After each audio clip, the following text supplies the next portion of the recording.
Hello everyone. In this video, I will show you how to use image metrics to automate image processing. Now, if you have done any image processing, you will know that is a very tedious process. It involves the correction of image artifacts, such as flattening and correcting image spike noise. And then you may want to perform some particle analysis, especially for protein DNA analysis. Now here I'm showing you a demo of what that looks like for the automation.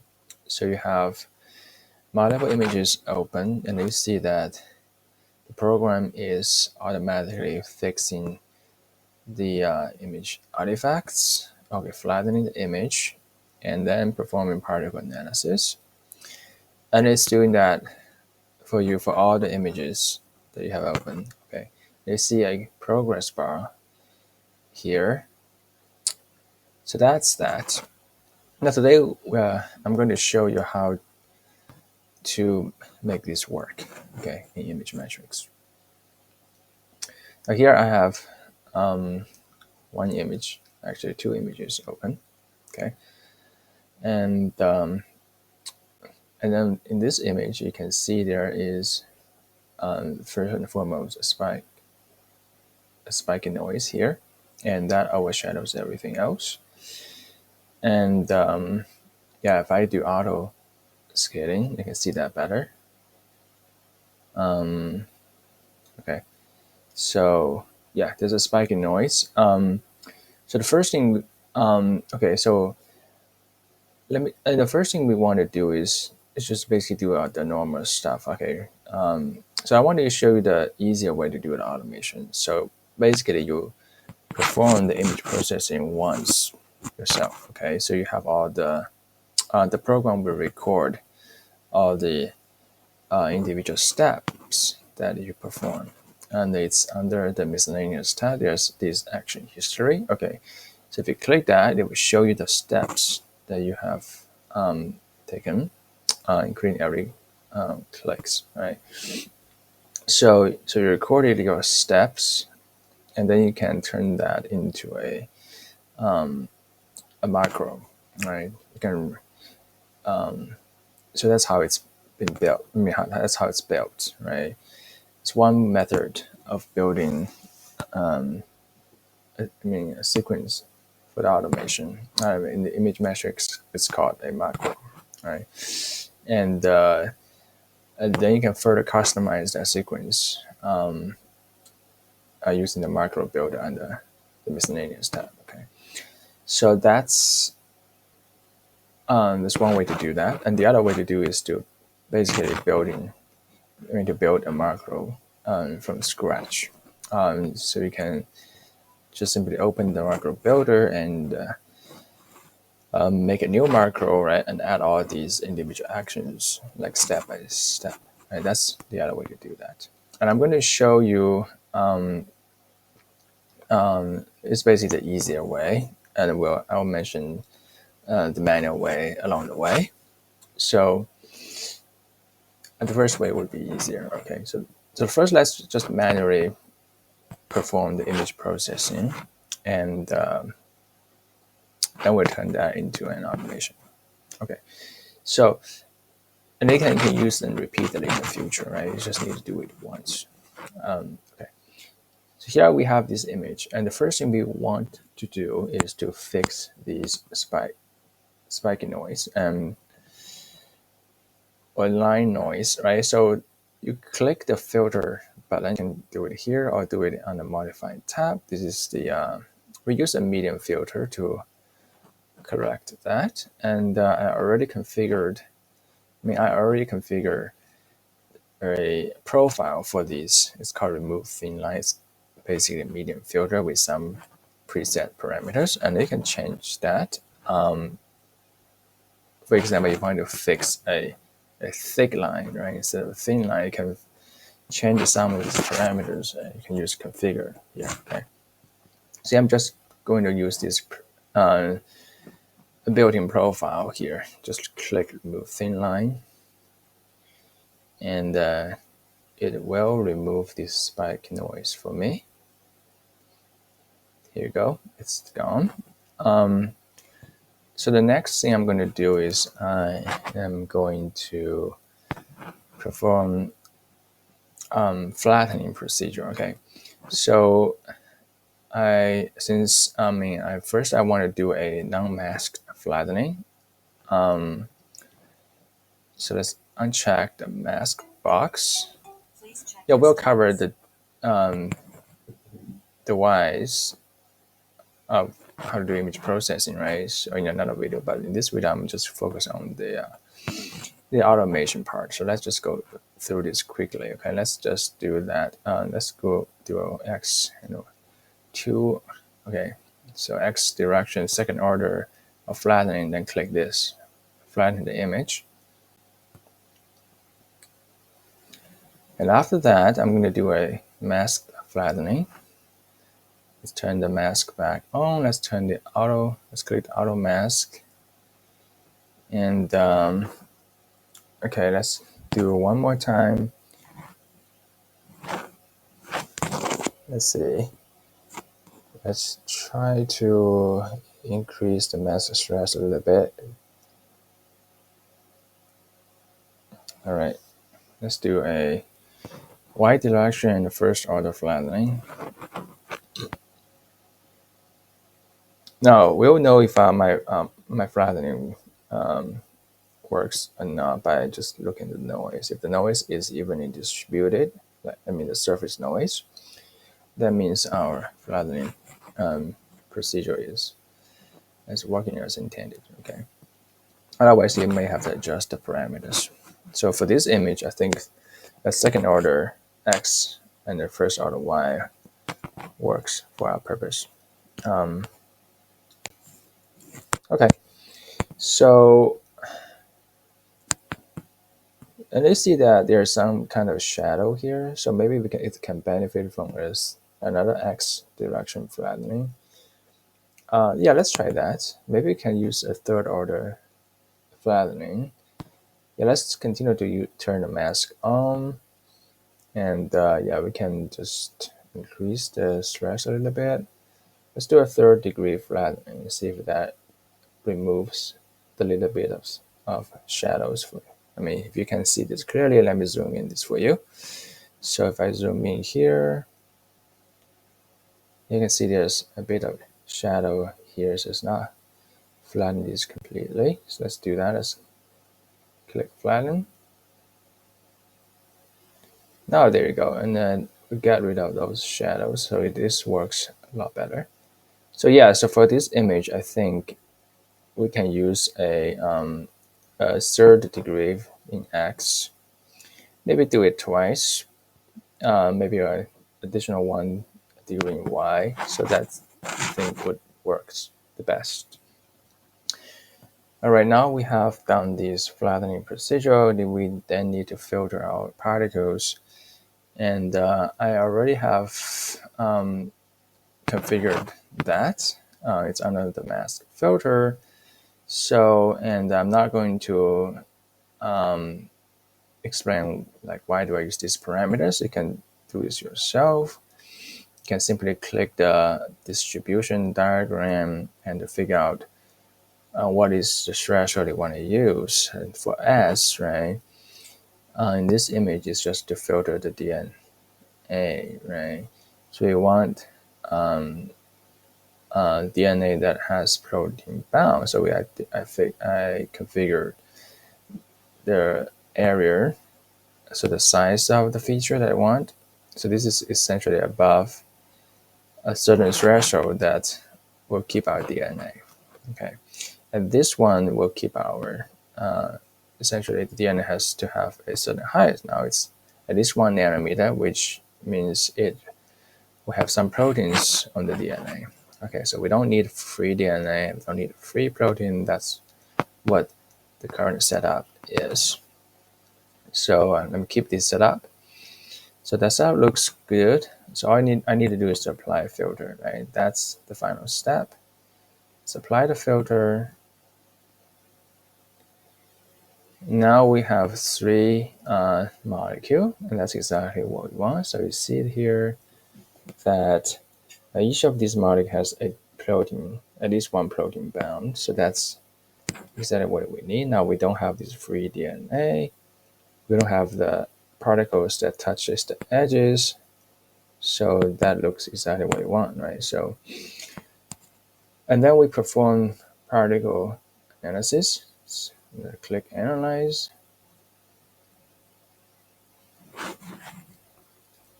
And after that's done, we finish analyzing these and this one image.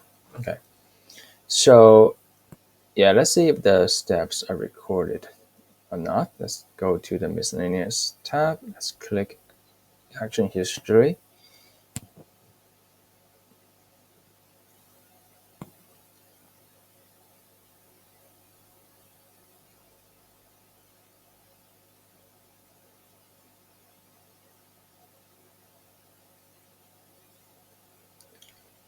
All right, let's see what is in here.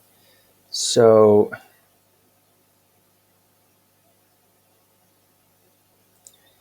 now the first thing you can see is the remove thin line. I believe that's our first step. Yes, we did also some kind of scaling, but that's not required. This is scaling. So we need to keep this one. So this is like a sequence of actions that we took just now. And I think this means the mask is off. So this, okay, there's several columns right here. And so most importantly, you need to pay attention to the description. So that indicates what steps you're at. And the value means, okay, for the mask, 0 means if the mask is off. And if it's 1, the mask is on. So just like this too. So we turn off the mask, we choose the X direction for flattening, and choose the second degree order. Okay, and then we flatten that, then we turn on the mask, then we do an auto mask. Okay, this threshold here is not necessary, I think. It's just for our Y direction. Yeah, we can just simply do an auto mask, and then we click this Y. Yeah, we do a third order actually in the first step. We're going to change that, customize that. So right now, I think it looks fine. And then we finally analyze these, okay? So I'm going to export this sequence starting from the remove thin line, okay? Yeah. Now you can either repeat the same sequence right now, okay? You don't have to make a macro. You can simply repeat the sequence here.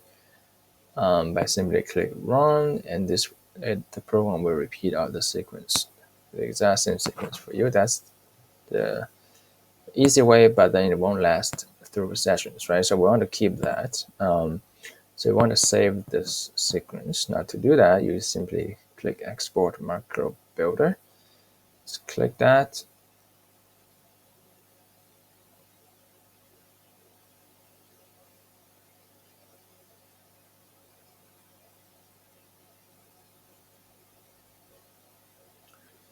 Okay, so we have them in macro builder.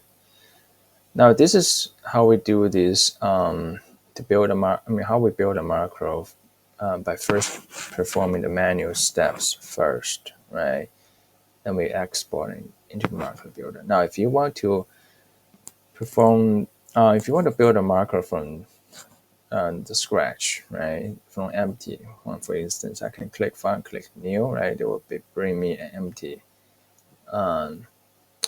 new macro builder, building macro from scratch. If you want to do that, and that's the second method, right, I mentioned earlier. So in that case, you can simply add the steps step by step. For instance, you can simply click the marker and then click choose from all functions, choose from action history. Click any one of these, and add your steps one by one, right? So that's how you do that from scratch. So yeah, so let's go back to the marker we just built. Let's see, the first one is remove. Now we're just going to make it exactly what we want. Okay, so let's say the first is remove the thin line, and then we turn off the mask. Now, if you see that, if we click one of this step, right, there are a lot of multiple options we have, right? First, we can move this up and down. We can remove the step. We can duplicate that. Okay. Now we can also add a new custom, new step from these options. You can also add a custom script. Yes. And so after you've done everything, you can basically save the macro. Okay, that's how you do that. Now, when you click one step, let's say step one, and now we have the right panel. Okay, it shows you the type of control, right? The first one is a manual control, so we sort of move thin line. Okay, that's where it is in the image processor. It's a manual control, and it gives its description and gives what the program would do for this step, right? And this is simply an action. So we basically click the manual, that's the action. And that's the script for this specific step. Now, if you want to customize the script, you simply click script and click customize. Okay, that's that. Now we don't need that for today.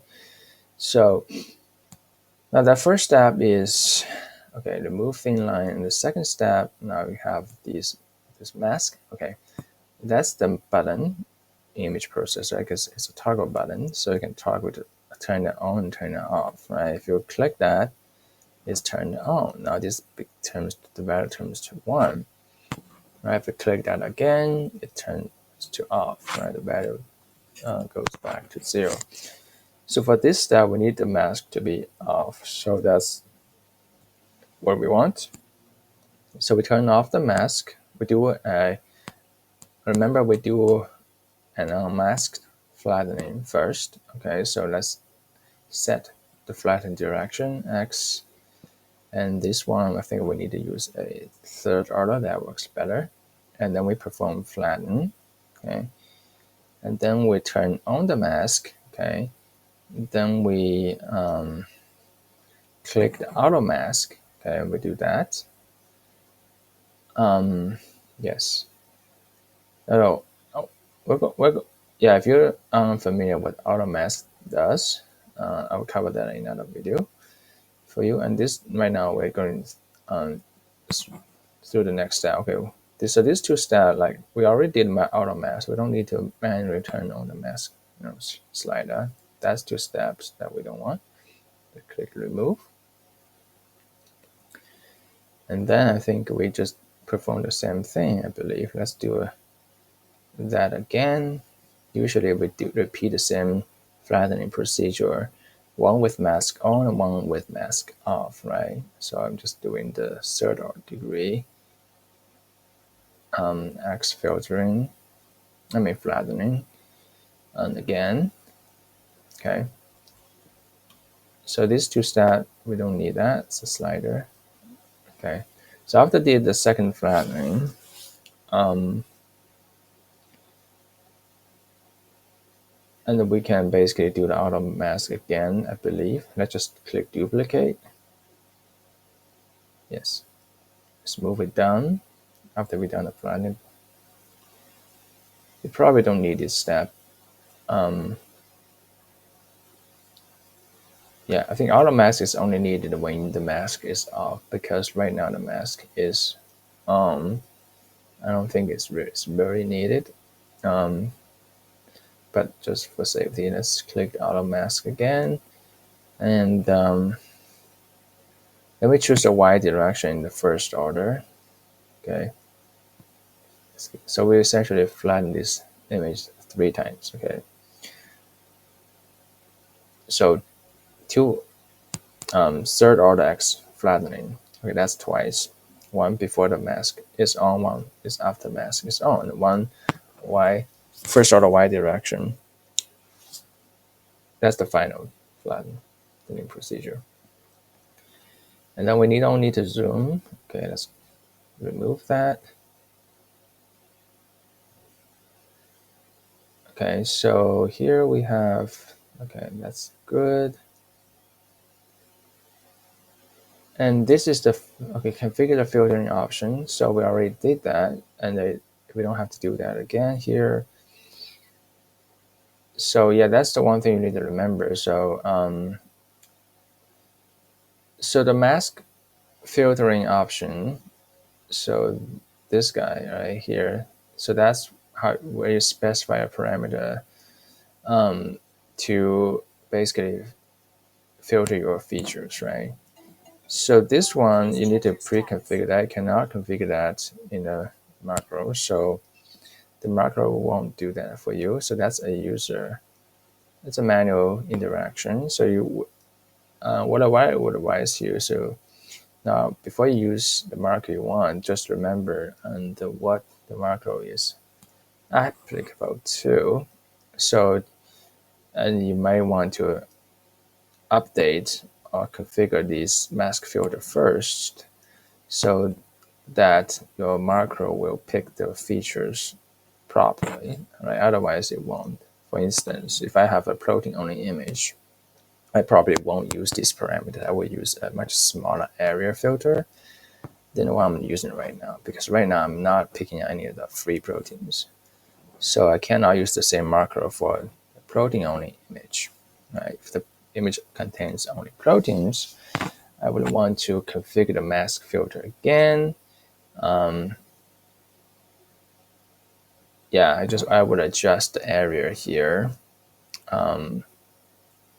So yeah, just be careful about that here. So okay, finally we apply the filters. That is assuming that you have the right filtering parameters configured, which I have already. So this is just purely for right now our parameters for filtering the protein DNA complex. Okay. So the final step is to analyze and perform particle analysis. All right. So now we can save these into a file, and then we can load them back later. Yeah, let's do that. I'm going to show you how to do.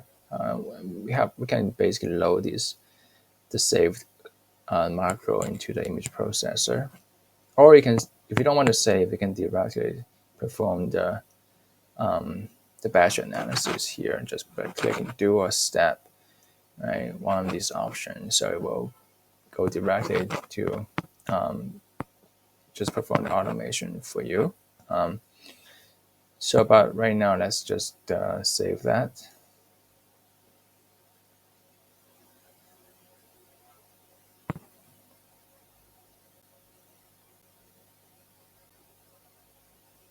Okay. Let me save to some place. And yes, click save. All right. So, okay, let's go back to the image processor. Yes, as I mentioned, you can perform the automation right now by simply click do or step. But if you want to do the same thing in the future for another session, right, and you would want to load the saved file, either you can open the macro builder, okay, and then click file and say recent, or click load, and then click do and step, right, to perform the automation, or you can simply load them under my apps here. So here I'm going to show you how to do that. So let's, because that's a little bit easier. So I have this already, have one here. Let's going to add an app. Now here we can pick the file that we just saved. It's in desktop. Okay, let's click open.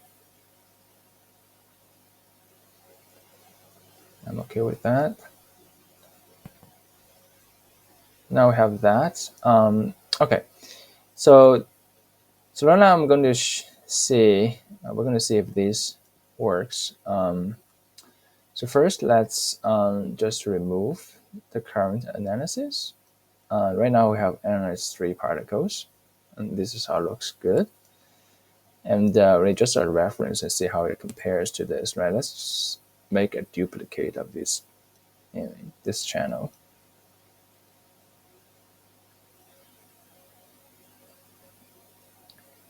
And then let's delete the current analysis. Yeah, so if you perform the automation, it should give us exactly the same result, and also the 3 particles that we got here. So let's delete the current analysis.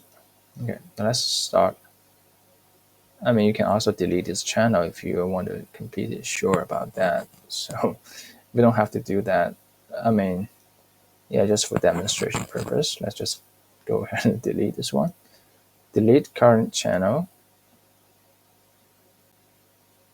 Yeah, the modify height trace is the channel that has the height trace corrected, right? That's the image channel after correction.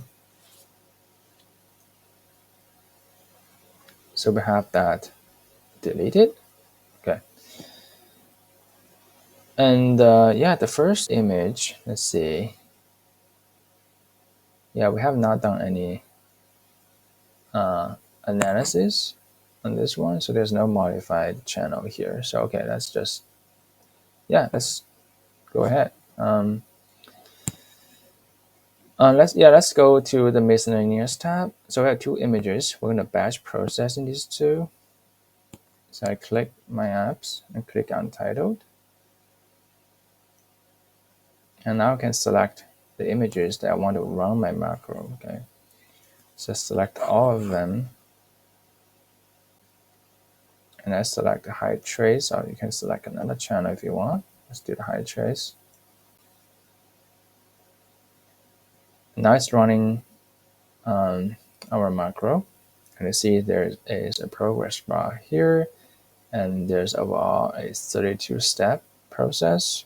Now we're at image 1, channel 1. We are at step 3, which is this gives you the information of the current step. Like you flatten the image, mask, okay, auto mask, flatten direction, flatten order. And maybe we can pause this a little bit so you can see that if you if you just want to add some additional steps in the midway, right, you can simply pause that, and they can also perform these individual steps step by step, right? If you click step, it go automatically to the next step. Let's see how.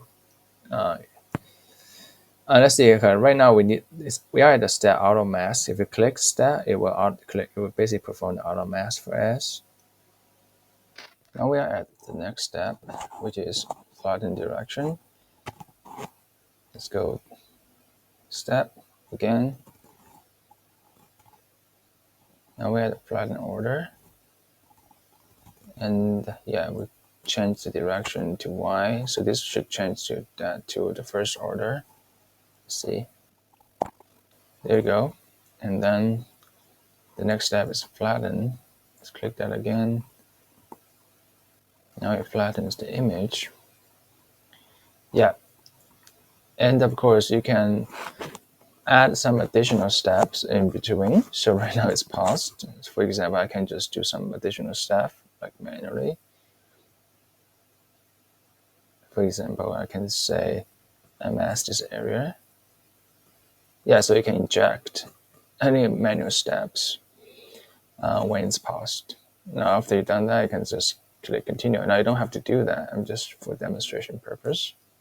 So these are the options you can do. You can interrupt your macro and then inject your own steps, right, in the midway. Now, usually we don't need to do that, right? We just continue, let it execute on its own. Now it filters that and analyzes this molecule, which is only 1. Now, okay, this is the one image that we want to see, and hopefully it will generate the same result as we did the last time. So remember, we have our results already in the modified high trace dupe. Yeah, saved in this channel. And now we are analyzing it again, and they should generate the same result, right?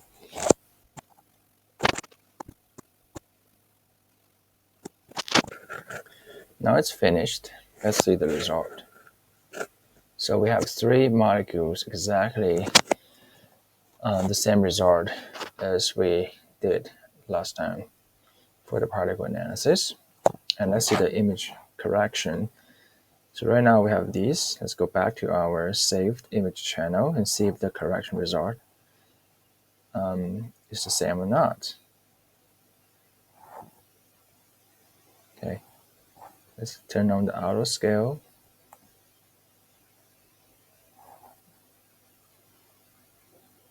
Let's go back here again.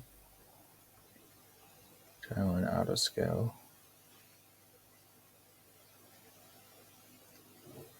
Yes, you see, like it's exactly the same result. Like in this image, there's no difference in our correction result. And then we have analyzed the 3 particles, exactly what we want. All right. I think that's pretty much for today's video. Thanks for watching. I'll see you next time.